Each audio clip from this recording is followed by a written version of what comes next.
يا سواك، الناس بتقول ان ليك قصه قديمه مع الصحابه، هو صحيح انك كنت سبب ان العدو خاف منهم؟ ايوه يا استاذ، دي حقيقه، انا كنت علامه مميزه. أيوة، القصة دي حصلت من زمان في أحد المعارك بين المسلمين وأعدائهم.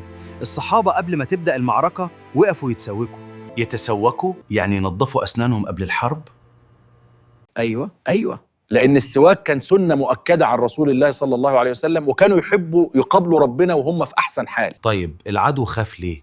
لما العدو شاف الجنود بيحركوا السواك في أسنانهم، فقالوا لبعضهم: انظروا إليهم إنهم يحدون أسنانهم ليأكلونا.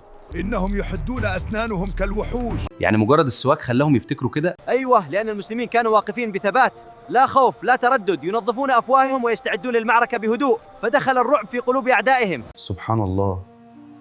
طيب غير القصه دي ايه فايدتك اصلا؟ فايدتي كتير. أنا أنظف الأسنان، أقوي اللثة، أزيل رائحة الفم، أقتل البكتيريا. والأهم أن رسول الله صلى الله عليه وسلم كان يحبني جدا، قال: لولا أن أشق على أمتي لأمرتهم بالسواك عند كل صلاة. يعني انت مش مجرد عود خشب؟ أنا سنة نبوية ونظافة وذكرى من زمن الصحابة. أحب أقول لكل الموحدين بالله: النصر مش بكثرتنا ولا بقوتنا، النصر من عند الله وحده.